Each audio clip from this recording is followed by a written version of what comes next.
अस्सलाम वालेकुम मोहतरम नाज़रीन। शुरू अल्लाह के नाम से जो निहायत मेहरबान और रहम करने वाला है। इमाम का मर्तबा नसीहत भरा वाक़या।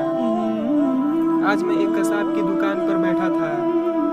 तभी उस कसाब की दुकान पर एक नौजवान सफ़ेद लिबास में, चेहरे पर दाढ़ी, सर पर टोपी, आँखों पर चश्मा लगाए दुकान में दाखिल हुआ। दुकान पर काफ़ी भीड़ लगी हुई थी। लोगों की आवाज़ से दुकान गूंज रही थी।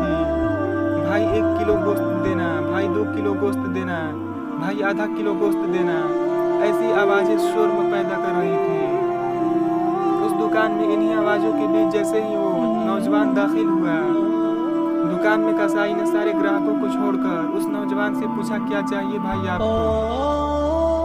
नौजवान ने कहा, आधा किलो गोश्त चाहिए। कसाई ने फौरन बेहतरीन गोश्त का टुकड़ा काटा और अच्छी तरह से बोटी बनाकर दे दिया। नौजवान ने कसाब को पैसे देने के लिए हाथ बढ़ाया तो कसाई ने लेने से इनकार कर दिया। नौजवान ने कहा, जावेद भाई आप हमेशा ऐसा ही करते हो। कसाई इस बात पर थोड़ा मुस्कुरा दिया और नौजवान भी मुस्कुराते हुए दुकान से बाहर चला गया। दुकान पर और जो ग्राहक थे वो तरह तरह की बातें करने लगे कि हम कब से खड़े हैं और कसाई को देखो, लगता है इसको चर्बी चढ़ी है। ग्राहक की कोई इज्जत ही नहीं तो अभी मेरे दिमाग में सवाल के घोड़े दौड़ने लगे। मैं दुकान खाली होने का इंतज़ार करने लगा। सारे ग्राहकों को निपटा कर जैसे ही कसाई खाली हुआ, मैंने कहा 1 किलो गोश्त मेरे लिए बनाना।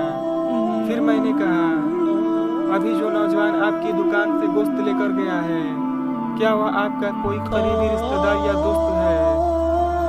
सारे ग्राहक छोड़कर आपने सबसे पहले उसको गोश्त दिया। कसाई मुस्कुराया और बोला, जी नहीं। मैं बहुत अचंभे में पड़ गया। फिर मैंने बोला, तो फिर वह कौन था?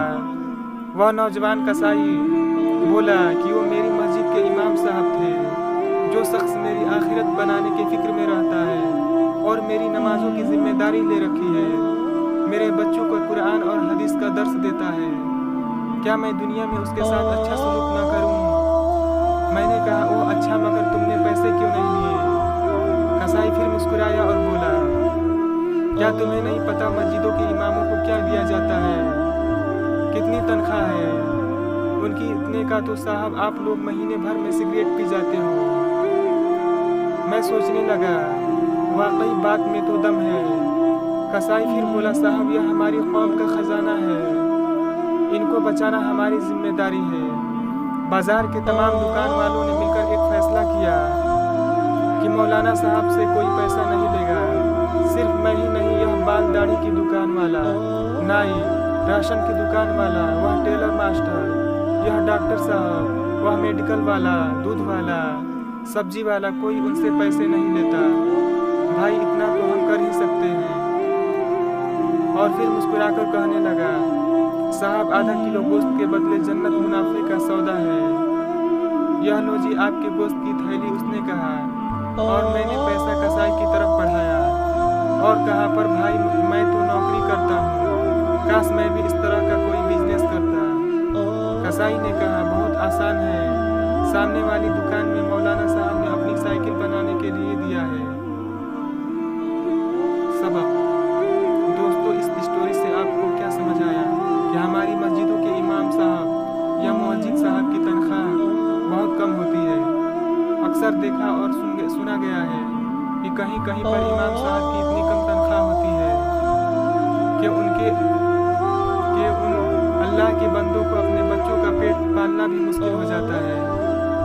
तो दोस्तों, हम सबको चाहिए कि हमसे जितना हो सके हम उनकी मदद करें। अल्लाह की रज़ा के लिए आखिरकार वो भी तो हमारी मदद करते हैं, हमसे आखिरत की तैयारी करवाते हैं, हमें नमाज पढ़ाते हैं। इसलिए हमारा भी ये फ़र्ज़ बनता है कि हम अल्लाह के ऐसे नेक बंदों की ज़्यादा से ज़्यादा मदद करें।